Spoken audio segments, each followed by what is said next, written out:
pots in particular, and as well we're going to be talking about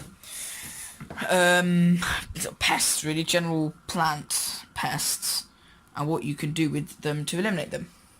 So without further ado, let's get into it. Okay, so this is a pot here that I've sprayed with soapy water from just a normal spray bottle here, so nothing too fancy. And then there's a just basically just push out the water. You don't have to do this at all. It's just something, I think, again, more security to do with sort of like pots and pests. Now, the common pests that can lay eggs in compost and can actually do a lot of harm are green flies, white flies and aphids. They all lay eggs in compost or on the plant itself. Now, if it's in the compost, there's always a potential of it being on the pot. Now, I'm not saying this is the case with these, not at all. They most likely haven't had any problems at all. But should they have had problems, I'm now sort of eliminating that. I'm making it out to be more, well, pest-free, if you like. So those two pots can go there, nice and clean. Let's get on with the rest.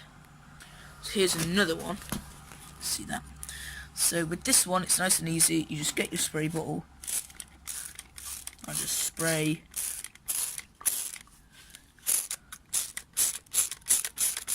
Foam or liquid soap in.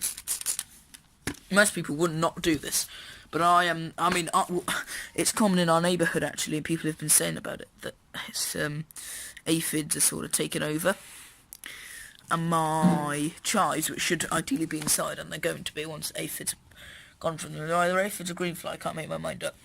But basically, they've been eating away at this plant, and you can see the telltale symptoms of it. The browning in the actual chive leaf here. It's got very severe, look. As you could probably tell.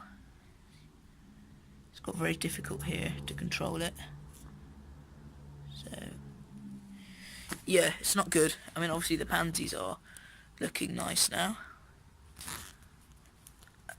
All in flower. Should really have the tag on them so people know what they are.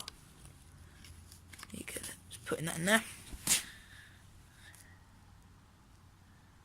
Pansy F1 mixed. Okay, so now that you've put your pot in soap, just wash it out.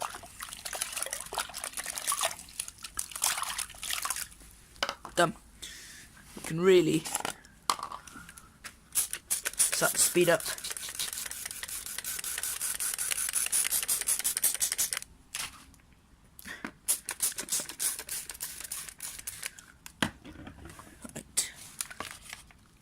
Go.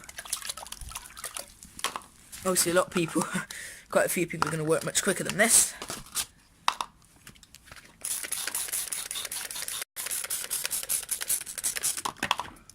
And you guys get the picture really. Just checking out the young salvia cuttings here. They're really looking good now. They're still green and it's really good, and they've been outside and I haven't put them inside. Primarily so they would weather out the winter in effect, and this is what it's produced. It's still green, but if you look at the bottom,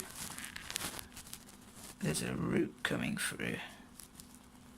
You can just see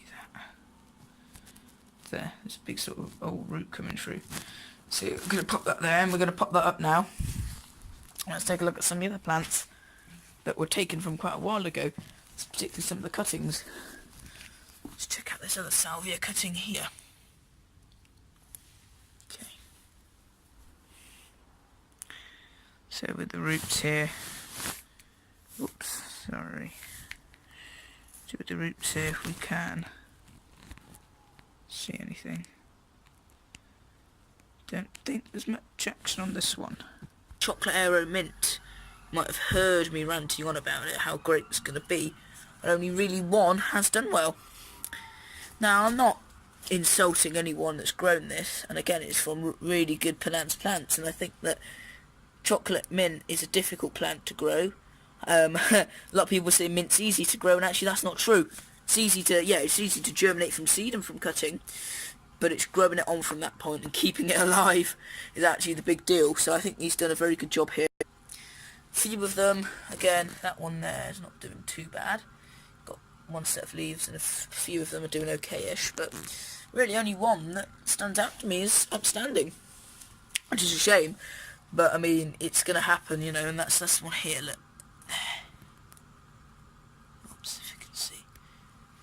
So yeah, that's the chalk aero mint, if you like. So things are really starting to sort of improve. The verbena cuttings here have rooted inside. I kept them inside along with the chili plant, and some of the pansies here that I was told repeatedly were too weak or too small to leave outside, and I completely ignored their